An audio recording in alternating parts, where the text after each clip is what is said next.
नमस्ते, आप सभी का मेरे चैनल पर स्वागत है। आज हम सुनेंगे रामायण सीता हरण की कहानी। पर कहानी शुरू करने से पहले आप सभी से निवेदन है कि आप मेरे चैनल को सब्सक्राइब करें। तो आइए सुनते हैं। आप लोगों ने रामायण में सीता हरण के बारे में ज़रूर सुना होगा। इस घटना पर अनेक फिल्में और टीवी सीरियल भी आते रहते हैं। इस लेख में हम आपको सीता हरण की पूरी कथा सुनाएंगे।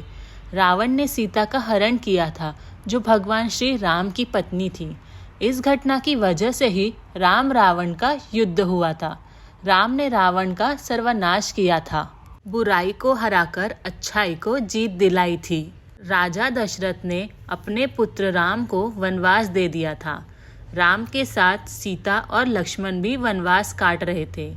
वे एक स्थान से दूसरे स्थान जाते रहते थे, ऋषि मुनियों की सेवा करते थे, राक्षसों असुरों से उनकी रक्षा करते थे।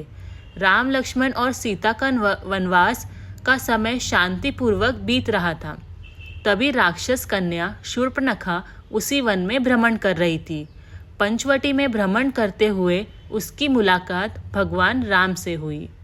मैंने अपने पहले वीडियो में शूर्पणखा की पूरी कहानी सुनाई है। अगर आपने नहीं सुनी तो मैं नीचे डिस्क्रिप्शन में लिंक डाल दूंगी, आप उसे भी ज़रूर सुनना।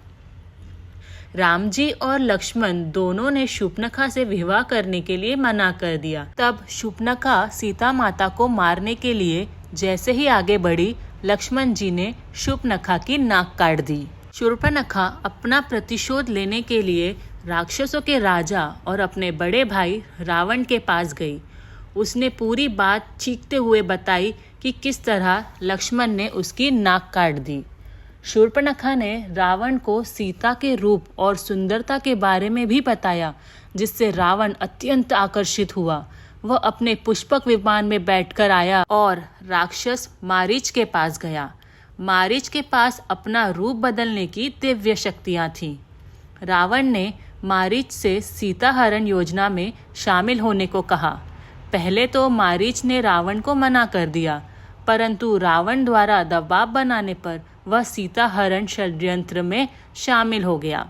यदि मारीच यह बात नहीं मानता तो रावण उसकी हत्या कर देता।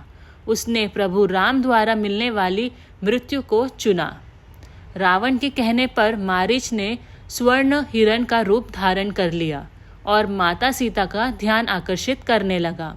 जैसे ही माता सीता ने मारीच को देखा, उन्होंने राम से आग्रह किया कि मारीच को पकड़कर ले आए। प्रभु राम सीता माता की इच्छा पूरी करने के लिए स्वर्ण हिरण के पीछे चले गए। जाने से पहले उन्होंने अपने छोटे भाई लक्ष्मण को सीता की सुरक्षा की जिम्मेदारी सौंपी।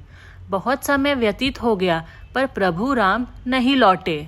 लक्ष्मण सोचने लगे कि निश्चित रूप से प्रभु राम किसी संकट में आ गए हैं। जैसे जैसे समय बीतता गया, सीता माता की चिंता भी बढ़ने लगी। वे भी राम को लेकर व्याकुल होने लगी। दूसरी ओर वन में प्रभु राम मुरिच के पीछे दौड़ रहे थे और उन्होंने अपना तीर चलाया। जैसे ही तीर मारीच को लगा, वह अपने असली रूप में आ गया। रावण की योजना अनुसार मारीच लक्ष्मण बचाओ, लक्ष्मण सीता सीता की कहराती आवाज में चीखने लगा। यह चीख सुनकर सीता अत्यंत व्याकुल हो गई। उन्होंने लक्ष्मण से कहा कि तुम जाकर अपने भैया की रक्षा करो। जाने से पूर्व लक्ष्मण ने सीता माता की रक्षा के लिए कुटिया के चारों ओर लक्ष्मण रेखा बना दी। भाभी, ये लक्ष्मण रेखा है, इसके भीतर कोई नहीं आ सकता। तुम इसके भीतर सुरक्षित रहोगी, पर जब तक मैं भैया को लेकर वापस ना लौटूं, तुम इस लक्ष्मण रेखा के बाहर मत आना। ये बात कहकर लक्ष्मण प्रभु राम को खोजने के लिए चले गए। रावण इसी अवसर को खोज रहा था। लक्ष्मण रेखा की वजह से वह कुटिया के भीतर ना प्रवेश कर सका। फिर उसने दूसरी योजना बनाई। रावण ने एक भिक्षुक का रूप बना लिया। भिक्षाम देहि, वह कहने लगा। रावण की आवाज़ सुनकर सीता माता बाहर आई और उसे पास आकर भिक्षा लेने को कहा। रावण जानता था कि किसी भी तरह करके उसे सीता माता को लक्ष्मण रेखा के बाहर लाना है उसके बाद ही वह उनका अपहरण कर सकेगा। वह क्रोधित होने का अभिनय करने लगा। किसी सन्यासी को बंधन में बांधकर दिया भिक्षा नहीं दी जाती। यदि मुझे भिक्षा देना ही है तो इस कुटिया के बंधन से मुक्त होकर भिक्षा दो, अन्यथा मैं लौट जाऊंगा, रावण ने कपट के साथ कहा। सीता माता ने उसे बताया कि वह लक्ष्मण रेखा से बाहर नहीं आ सकती। कुछ देर बाद सीता माता लक्ष्मण रेखा के बाहर आ ही गईं और रावण को भिक्षा देने लगी। रावण अपने असली रूप में आ गया और उसने माता सीता का अपहरण कर लिया। उसने माता सीता को बलपूर्वक अपने पुष्पक विमान में बिठा लिया और लंका की ओर चला गया। अगर आपको ये कहानी अच्छी लगी हो तो प्लीज़ मेरे चैनल को सब्सक्राइब करें, शेयर करें, लाइक करें और कमेंट करें। Thank you. राधे राधे।